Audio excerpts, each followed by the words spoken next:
إن الحمد لله نحمده ونستعينه ونستغفره ونعوذ بالله من شرور أنفسنا ومن سيئات أعمالنا من يهده الله فلا مضل له ومن يضلل فلا هادي له وأشهد أن لا إله إلا الله وحده لا شريك له وأشهد أن محمدا عبده ورسوله يا أيها الذين آمنوا اتقوا الله حق تقاته ولا تموتن إلا وأنتم مسلمون يا أيها الناس اتقوا ربكم الذي خلقكم من نفس واحدة وخلق منها زوجها وبث منهما رجالا كثيرا ونساء واتقوا الله الذي تساءلون به والأرحام إن الله كان عليكم رقيبا يا أيها الذين آمنوا اتقوا الله وقولوا قولا سديدا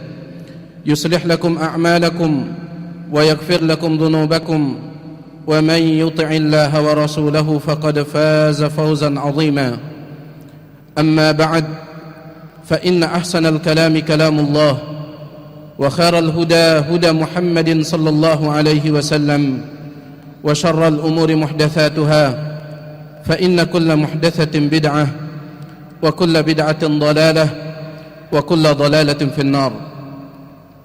معاشر المسlimin, a'azzani Allah wa iyyakum. Semua kita telah mengetahui betapa besar posisi nasihat di dalam agama Islam. Agama Islam menganjurkan agar kita semua suka menerima dan mendengar nasihat, serta agama Islam memperingatkan dari sikap sombong yang membuat seseorang menolak nasihat. Nabi sallallahu alaihi wasallam bersabda, "Wa inna abghadal kalami ila Allah an yuqala lirrajuli ittaqillah fayaqulu 'alaika binafsik." Dan sesungguhnya di antara ucapan yang paling dibenci oleh Allah ketika seseorang diingatkan, dinasihati bertakwalah kepada Allah, justru dia malah mengatakan urus saja dirimu sendiri. Kemudian ketahuilah, di antara nasihat yang patut untuk kita dengarkan setelah nasihat Allah Subhanahu wa taala di dalam Al-Qur'an dan setelah nasihat Rasulullah sallallahu alaihi wasallam di dalam hadis-hadisnya adalah nasihat para salafus salih dari kalangan para sahabat, tabi'in, atba'ut tabi'in dan para a'immatul huda radhiyallahu taala anhum. Karena sesungguhnya nasihat-nasihat mereka lebih hikmah dan lebih bermanfaat disebabkan karena keikhlasan dan ketulusan niat mereka. Al-Imam Abu Nuaim di dalam kitabnya Hilyatul Awliya menyebutkan bahwasanya Al-Imam Hamdun bin Ahmad pernah ditanya, "Ma balu kalamis salafi anfa'u min kalamina?" Mengapa perkataan para salaf terdahulu lebih bermanfaat daripada ucapan kita sekarang?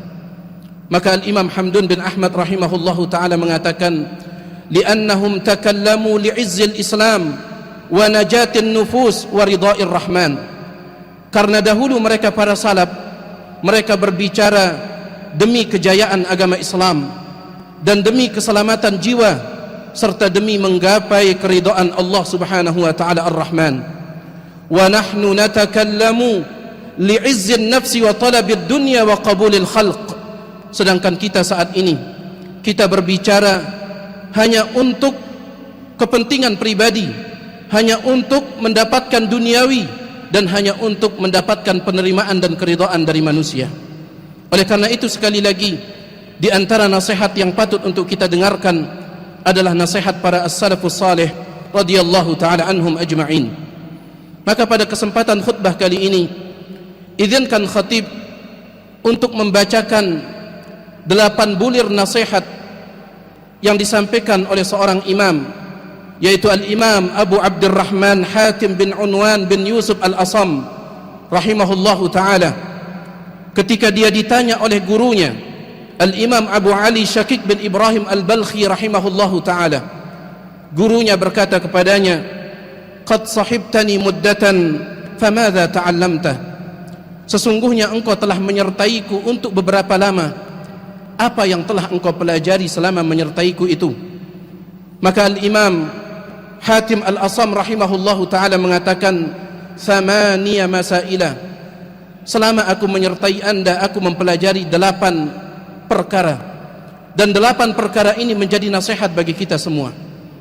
Ammal ula, fa inni nazartu ila al-khalqi, fa idza kullu shakhsin lahu mahbub, fa idza wasala ila al-qabri faraqahu mahbubuhu, faja'altu mahbubi hasanati litakuna fil qabri ma'i. Adapun renungan yang pertama, sesungguhnya aku melihat dan memperhatikan kondisi manusia. Ternyata setiap orang dia memiliki kekasih di dalam hidupnya, tetapi apabila dia telah masuk ke dalam kuburnya, maka kekasihnya itu akan berpisah dan meninggalkannya. Maka melihat itu, aku pun menjadikan amal saleh sebagai kekasihku, agar dia tetap bersamaku meskipun aku telah berada di dalam kuburku. Nasihat yang pertama ini mengingatkan kita akan hadis Nabi sallallahu alaihi wasallam yang diriwayatkan oleh Imam Bukhari dan Muslim. Nabi alaihi salatu wasallam bersabda, "Yatba'ul mayyita thalathah, fayarji'u ithnani wa yabqa ma'ahu wahidun." Sesungguhnya setiap orang yang meninggal dunia akan dihantarkan ke kuburnya oleh 3 hal. 2 yang akan kembali pulang, sedangkan 1 yang setia bersamanya. Yatba'uhu ahluhu wa maluhu wa amaluhu, fayarji'u ahluhu wa maluhu wa yabqa ma'ahu amaluhu. Yang menghantarkannya adalah keluarganya, hartanya dan amal solehnya. Yang menghantarkannya adalah keluarganya, hartanya dan amalnya. Harta dan keluarganya akan kembali pulang, sedangkan amalnya yang akan setia bersamanya. Oleh karena itu, nasihat yang pertama ini mengingatkan kepada kita agar kita senantiasa memperbanyak amal soleh, agar menjadi teman setia kita di dalam kubur nanti. Wa amma tsaniyatu, adapun yang kedua, fa inni nazartu ila qaulihi ta'ala, wa nahan nafsa 'anil hawa fa ajhadtuha fi daf'il hawa hatta istaqarrat ala ta'atillahi ta'ala. Renungan yang kedua, aku merenungkan firman Allah Subhanahu wa ta'ala tentang hamba yang dijanjikan surga oleh Allah. Wa nahan nafsa 'anil hawa, dia menahan jiwanya untuk mengikuti hawa nafsu.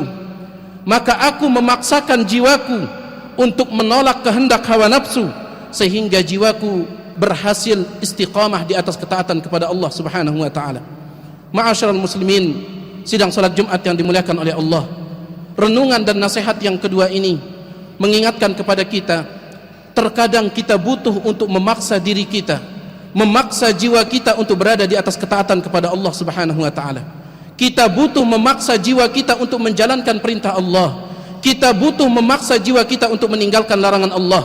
Karena jiwa manusia seperti anak kecil, kalau dibiarkan begitu saja maka dia akan menjadi manja. Sebagaimana dikatakan oleh sebagian para ulama, an-nafsu kat-tifli in tuhmilhu syabba ala hubbir radai wa in taftimhu yamfatim. Sesungguhnya jiwa seperti anak kecil, kalau engkau biarkan dia, manjakan dia, maka dia akan sampai besar dia akan senang menyusu. Tetapi kalau engkau hentikan dia menyusu dengan memaksanya, maka dia akan berhenti. Dikatakan oleh Al-Imam Muhammad Ibn Al-Munkadir rahimahullahu ta'ala, kabattu nafsi 40 aman hatta istaqamat li. Sesungguhnya aku memaksa diriku 40 tahun untuk melakukan ibadah, sehingga jiwaku ini terbiasa istiqamah melakukan ibadah kepada Allah Subhanahu wa ta'ala. Kemudian renungan yang ketiga, wa amma tsalitsatu fa inni ra'aitu kulla man ma'ahu syai'un lahu qimatun 'indahu yahfazuhu, thumma nadartu fi qawlihi ta'ala, ma 'indakum yanfad wa ma 'indallahi baq, fa kullama waqa'a ma'i syai'un lahu qimatun wajjahtuhu ilaihi liyabqa li 'indahu. Renungan yang ketiga adalah, aku melihat setiap kali ada orang memiliki sesuatu yang berharga, maka pasti dia akan menyimpannya. Tetapi aku merenungkan firman Allah Subhanahu wa ta'ala, ma indakum yanfad, apa yang ada pada diri kalian akan sirna, apa yang ada pada kalian akan sirna. Wa ma indallahi baq, dan apa yang ada pada Allah maka itu yang akan abadi. Maka semenjak saat itu, setiap kali aku memiliki sesuatu yang berharga, maka aku arahkan kepada Allah Subhanahu wa ta'ala agar ia kekal di sisi Allah Subhanahu wa ta'ala. Ma'asyiral muslimin, sidang salat Jumat yang dimuliakan oleh Allah, harta tidak akan bisa menjadikan pemiliknya kekal. Yahsabu anna ma lahu akhladah, kalla. Dia menyangka bahwasanya hartanya akan menjadikannya kekal. Kalla, sekali-kali tidak. Tetapi seorang manusia bisa menjadikan hartanya kekal dengan cara dia letakkan hartanya di jalan Allah, supaya pahalanya bisa dia temukan nanti pada hari kiamat. Nabi sallallahu alaihi wasallam bersabda dalam hadis yang diriwayatkan oleh Imam Muslim, yaqulul abdu mali mali. Seorang hamba berkata, hartaku, hartaku. Innama lahu min malihi thalath. Padahal hartanya yang sebenarnya itu ada 3. Ma akala fa afna. Apa yang telah dia makan kemudian dia habiskan. Wa ma labisa fa abla. Apa yang dia pakai dari pakaian kemudian dia jadikan usang. Wa ma anfaqa faktana. Dan apa yang dia infakkan, sedekahkan untuk nanti dia miliki kembali pada hari kiamat. Jadi seseorang hartanya tidak akan bisa menjadikan dia kekal, akan tetapi dia bisa menjadikan hartanya kekal dengan cara meletakkannya di jalan Allah untuk dia dapatkan nanti pada hari kiamat. Kemudian renungan yang keempat, beliau mengatakan, wa amma ar-rabi'atu fa inni ra'aitu an-nasa yarji'una ila al-mali wal hasabi wasyaraf wa laysat bi syai'. Fa nazartu fi qawlihi ta'ala, inna akramakum indallahi atqakum, fa'amiltu fit taqwa liakuna indahu karima. Renungan yang keempat adalah, aku melihat manusia, mereka berlomba-lomba mengejar harta, mereka berbangga dengan nasab dan keturunan, mereka berbangga dengan jabatan, padahal semua itu tidak ada nilainya sama sekali. Kemudian aku merenungkan firman Allah Subhanahu wa taala, inna akramakum indallahi atqakum, sesungguhnya yang paling mulia di antara kalian di sisi Allah adalah yang paling bertakwa. Maka aku pun berusaha untuk bertakwa agar aku mulia di sisinya. Ma'asyiral muslimin, sidang salat Jumat yang dimuliakan oleh Allah, harta, jabatan dan perkara dunia lainnya apabila tidak dipegang oleh orang yang bertakwa, maka dia tidak ada manfaatnya, bahkan bisa jadi nanti pada hari kiamat dia akan menjadi sebab penyesalan. Lihatlah firman Allah Subhanahu wa taala ketika menceritakan orang-orang yang menerima catatan amal mereka dengan tangan kiri. Wa amma man utiya kitabahu bishimalihi fayaqulu ya laitani lam uta kitabiyah. Adapun orang-orang yang menerima catatan amalnya dengan tangan kiri, dia mengatakan, aduhai seandainya aku tidak pernah diberikan catatanku ini. Walam adri ma hisabiyah, lebih baik aku tidak mengetahui apa perhitunganku, apa hisabku. Ya laitaha kanatil qadiyah, aduhai seandainya kematian adalah akhir segalanya. Ma agna anni maliyah, tidak bermanfaat bagiku hartaku. Halaka anni sultaniyah, kekuasaanku dahulu di dunia telah pergi, telah hilang, tidak ada manfaatnya. Oleh karena itu berusahalah menjadi orang yang bertakwa agar kita mulia di sisi Allah Subhanahu wa taala.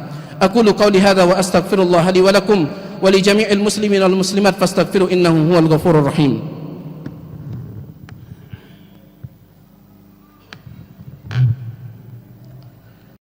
Alhamdulillahi rabbil alamin, wassalatu wassalamu ala rasulihil amin, nabiyyina Muhammadin wa ala alihi wa ashabihi wa man tabi'ahum bi ihsanin ila yaumiddin. Amma ba'd, ma'asyiral muslimin rahimani wa rahimakumullah. Kemudian beliau Al-Imam Hatim Al-Asam rahimahullahu ta'ala melanjutkan, wa ammal khamisatu fa inni ra'aitu an-nasa yatahasadun fa nazartu fi qawlihi ta'ala nahnu qasamna bainahum ma'ishatahum fataraktul hasad. Adapun yang kelima, aku melihat manusia mereka saling hasad satu dengan yang lain. Kemudian aku merenungkan firman Allah Subhanahu wa taala, nahnu qasamna bainahum ma'ishatahum, kamilah yang telah membagi-bagikan kepada manusia rizki mereka, kehidupan mereka. Fataraktul hasad, maka dengan merenungkan ayat itu aku pun meninggalkan hasad. Ma'asyiral muslimin rahimani wa rahimakumullah, orang yang hasad secara tidak langsung dia sedang protes terhadap keputusan Allah Subhanahu wa taala.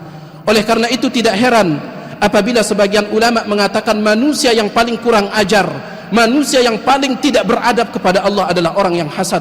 Karena Allah Subhanahu wa taala telah menentukan bagian dari hamba-hambanya, kemudian orang yang hasad secara tidak langsung memprotes keputusan Allah Subhanahu wa taala dengan sifat hasadnya.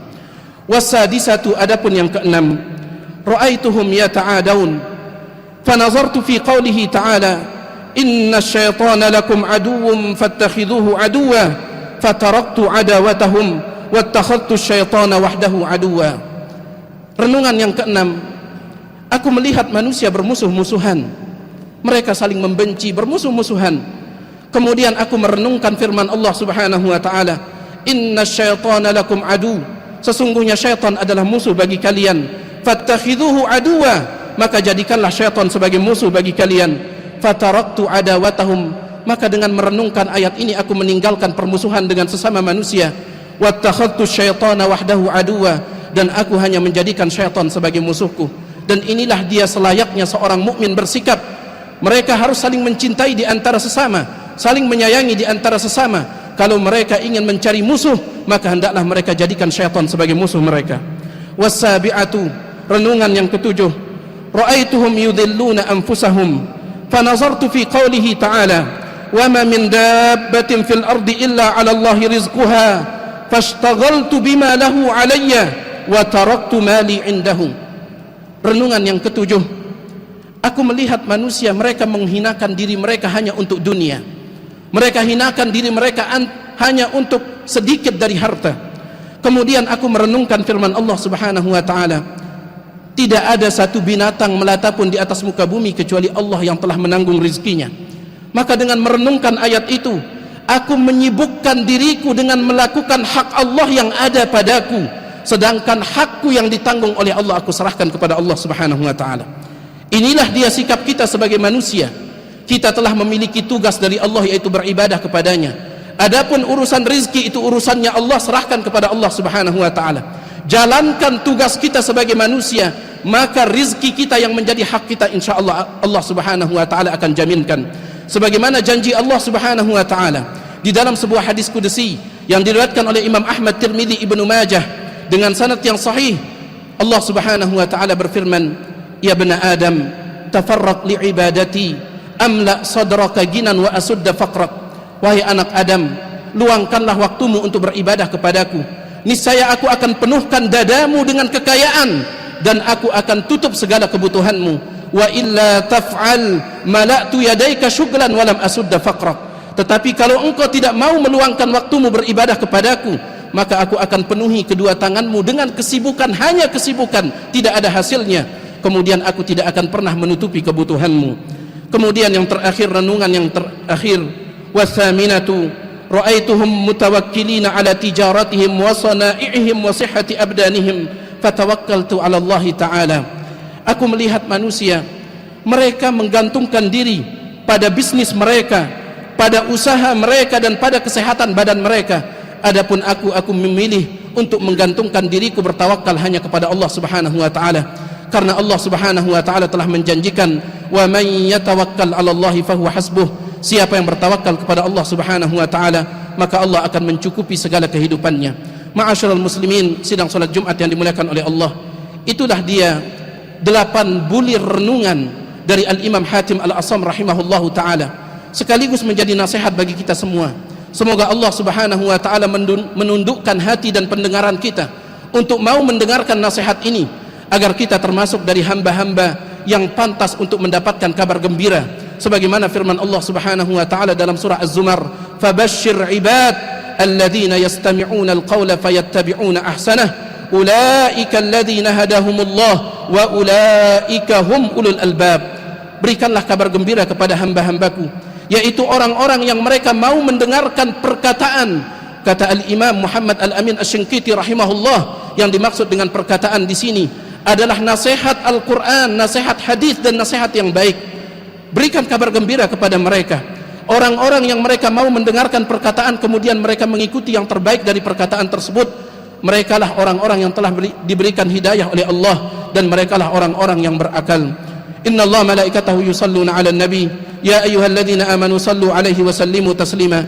Allahumma salli ala Muhammad wa ala ali Muhammad kama sallaita ala Ibrahim wa ala ali Ibrahim innaka Hamidum Majid, wa barik ala Muhammad wa ala ali Muhammad kama barakta ala Ibrahim wa ala ali Ibrahim innaka Hamidum Majid. Allahumma ighfir lil muslimina wal muslimat wal mu'minina wal mu'minat al ahya'i minhum wal amwat innaka sami'un qaribun mujibud da'wat. Allahumma arina al haqqa haqqan warzuqna ittiba'ah wa arina al batila batila warzuqna ijtinabah. Allahumma ati nufusana taqwaha wa zakkiha anta khairu man zakkaha anta waliyuha wa maulaha. Rabbana atina fid dunya hasanah wa fil akhirati hasanah wa qina adzaban nar. Subhana rabbika rabbil izzati amma yasifun wa salamun alal mursalin walhamdulillahi rabbil alamin. Aqimus salah.